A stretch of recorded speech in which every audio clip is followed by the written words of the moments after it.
کتاب ہے جسے پروردگار عالم نے حضرت رسول اللہ صلی اللہ علیہ وسلم کے سینہ مبارک پہ نازل فرما دیا۔ آپ کے سینے کے تحمل کا عالم یہ تھا کہ آپ نے اس عظیم بوجھ کو اپنے قلب پہ برداشت کیا کہ جس بوجھ کو پہاڑوں کا سینہ بھی نہیں سہ سکتا تھا۔ لو انزلنا هذا القرآن على جبل لرأيته خاشعا متصدعا من خشیۃ اللہ، اگر اللہ تبارک و تعالیٰ اس قرآن کو کسی پہاڑ کے سینے پہ اتار دے تو پہاڑ کا سینہ بھی ریزہ ریزہ ہو جاتا۔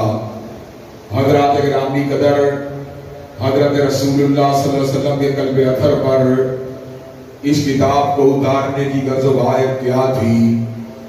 اللہ تبارک و تعالیٰ یہ چاہتے تھے کہ قرآن مجید کے الفاظ کے اوپر عمل کرنے والا ایک رول ماڈل بھی ہونا چاہیے، ایک اسوہ بھی ہونا چاہیے، ایک نمونہ بھی ہونا چاہیے۔ جو ٹیکسٹ بکس اللہ تبارک و تعالیٰ نے آسمان کی بلندیوں سے اتاری تھی، اس پر عمل کرنے والی اور اس کے مطلوب اور مقصود کو صحیح طور پر سمجھنے والی ایک ذات بھی ہونی چاہیے۔ چنانچہ پروردگار عالم نے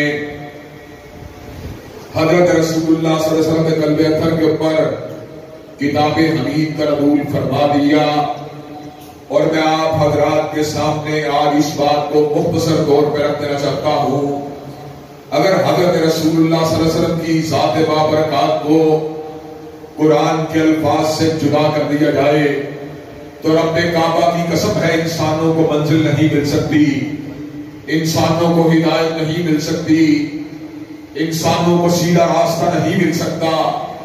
حضرات گرامی قدر، قرآن مجید کے الفاظ جو ہیں ان کا ثبوت قطعی ہے، ان کے ثبوت کے اندر کسی قسم کے شک اور شبہ کی کوئی گنجائش موجود نہیں، لیکن ان کا مفہوم اور مطلوب کیا ہے؟ حضرات گرامی قدر، فقط لغت کے ذریعے قرآن مجید کے مفہوم و مطلوب کا تعین نہیں کیا جا سکتا۔ بعض لوگ جو ناپند اندیش ہیں وہ یہ بات سمجھتے ہیں فقط قرآن مجید بنی نوع انسان کی ہدایت اور رہنمائی کے لیے کافی ہے۔ ان ناپند اندیش لوگوں میں غلام احمد پرویز کا نام سر فہرست ہے، اور اللہ تبارک و تعالیٰ کے فضل و کرم سے میں نے ایم فل کا تھیسس کیا تھا۔ امریکہ کے اندر ایک فتنہ ہے جس کو راشد الخلیفہ کے نام سے جانا جاتا ہے، اس کا بھی یہ دعویٰ ہے تنہا قرآن مجید کو اگر انسان فالو کرنا چاہے تو اس کو کسی اور دستاویز کی، کسی اور امر کی ضرورت نہیں ہے، جبکہ میرے نبی نے اس امر کا اعلان فرما دیا، ترکت فیکم امرین لن تضلوا ما تمسکتم بہما، کتاب اللہ و سنتی، میں نے تم کے اندر دو چیزیں چھوڑی ہیں، ایک رب کا قرآن ہے، ایک میری سنت ہے۔ حضرات گرامی قدر، میں دو چار مثالیں آپ حضرات کے سامنے رکھ کے اپنی بات کو وائنڈ اپ کرنا چاہوں گا۔ اللہ تبارک و تعالیٰ نے قرآن مجید میں سورہ لہب کا نزول کیا، پروردگار عالم اس صبر کا اعلان فرماتے ہیں، تبت یدا ابی لہب وتب ما اغنی عنہ مالہ وما کسب سیصلی نارا ذات لہب وامرأتہ حمالۃ الحطب فی جیدہا حبل من مسد۔ حضرات گرامی قدر، اللہ نے ابو لہب کے ہاتھوں کے ٹوٹنے کا ذکر کیا، اس کے اوپر اپنی غصے، اپنی ناراضگی کا ذکر کیا، اس کی بیوی کے گلے میں آگ کی رسی کا ذکر کیا، موج کی رسی کا ذکر کیا۔ حضرات گرامی قدر، مجھے یہ بات بتلائیے، کیا تنہا قرآن مجید کے اور آگ سے آپ اس بات کو پہچان سکتے ہیں ابو لہب کون تھا؟ حضرات گرامی قدر، آپ پہچان نہیں سکتے۔ آپ کو اس بات کو پہچاننے کے لیے حدیث مصطفیٰ سے رجوع کرنا پڑے گا۔ حضرات گرامی قدر، پروردگار عالم نے قرآن صفا اور مروہ کے پہاڑوں کا ذکر کیا اور اس بات کا ذکر کیا ان الصفا والمروہ من شعائر اللہ فمن حج البیت او اعتمر فلا جناح علیہ ان یطوف بہما. صفا اور مروہ اللہ کے شاعر ہیں.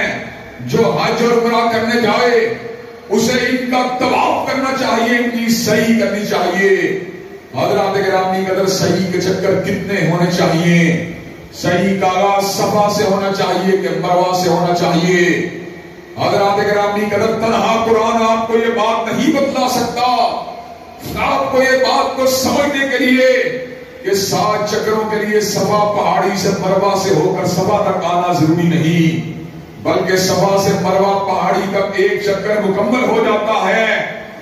آپ کو حدیث مصطفیٰ سے تمسک کو اختیار کرنے کی ضرورت ہے.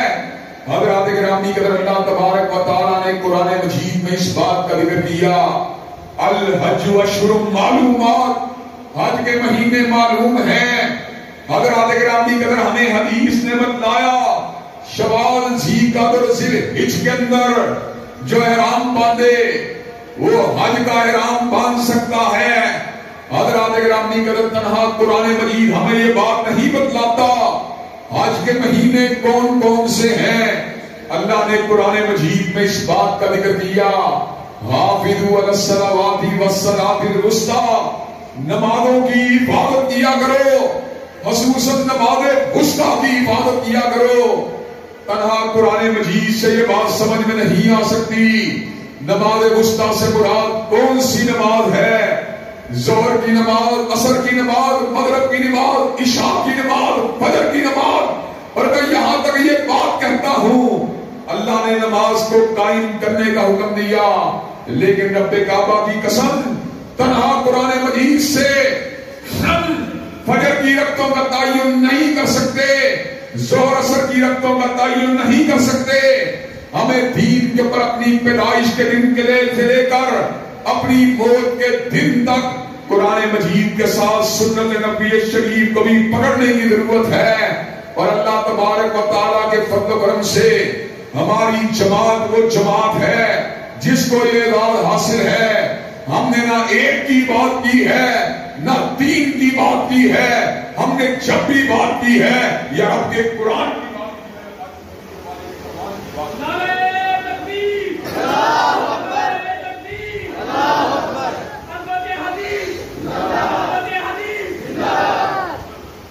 حضرات گرامی قدر حضرت امام بخاری رحمت اللہ علیہ کی یہ کتاب جس کی آج تکمیل کی تقریب تھی, اللہ تبارک و تعالیٰ کے فضل و کرم سے اس کتاب کے اندر حضرت رسول اللہ کے صحیح فرمودات کو جمع کر کے حجت اللہ فی الارض جبل الحفظ امیر المومنین فی الحدیث نے امت کے پر عظیم احسان کو کر دیا. اب اگر کوئی شخص حضرت رسول اللہ کے صحیح ترین اقوال کو پڑھنا چاہتا ہے تو اللہ تبارک و تعالیٰ کے فضل و کرم سے وہ صحیح بخاری اور صحیح مسلم کو دیکھ کر بغیر کسی شک کے, بغیر کسی ریب کے, بغیر کسی تردد کے یہ بات کہہ سکتا ہے میں جو بات کہہ رہا ہوں حضرت رسول اللہ صلی اللہ علیہ وسلم کا ارشاد عالی ہے.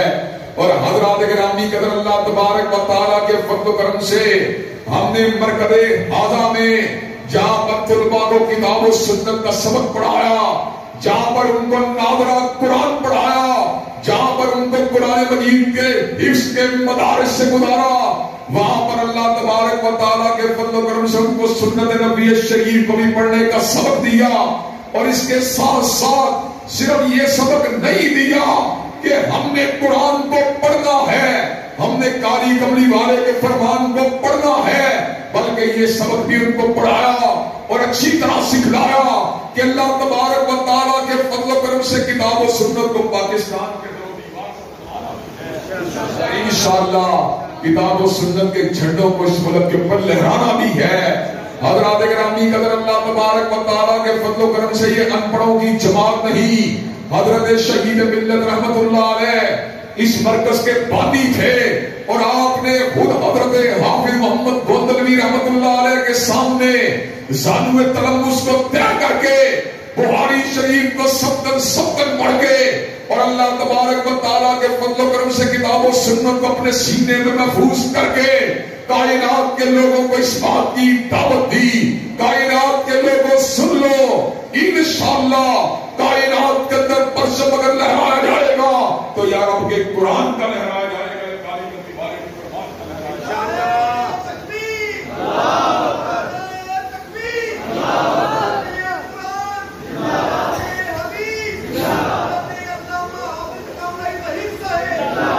حضرات گرامی قدر اللہ تبارک و تعالیٰ کے فضل و کرم سے آج آپ لوگ بڑی تعداد میں یہاں پر جمع ہوئے ہیں۔ میں اپنے درد دل کو آپ حضرات کے سامنے رکھنا چاہتا ہوں، اور وہ درد دل کیا ہے؟ آپ مجھے یہ بات بتائیے، کیا آپ کتاب و سنت کی عملداری کے لیے میدان عمل میں آنے کے لیے تیار ہیں انشاءاللہ؟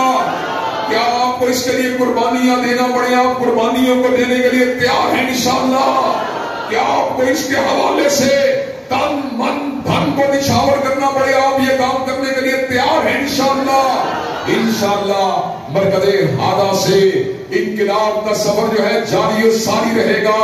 حضرات گرامی قدر شر کے اثرات کا مقابلہ بھی اللہ تبارک و تعالیٰ کے فضل و کرم سے کر کے چھوڑیں گے، اور اس ملک کے اندر کتاب و سنت کا پھریرا بھی انشاءاللہ لہرا کے چھوڑیں گے۔ اور اب یہ بات آخر میں یہ بات کہنا چاہتا ہوں کہ انشاءاللہ خون دل دے کے نکھاریں گے رخ برگ گلاب، اور ہم نے گلشن کے تحفظ کی قسم کھائی ہے۔ وآخر دعوانا الحمدللہ رب العالمین، الحمدللہ رب العالمین الرحمن الرحیم مالک یوم الدین، ایاک نعبد و ایاک نستعین، اهدنا الصراط المستقیم صراط الذین انعمت علیہم غیر المغضوب علیہم ولا الضالین آمین۔ الف لام میم اللہ لا الہ الا هو الحی القیوم و الہکم الہ واحد لا الہ الا هو الرحمن الرحیم۔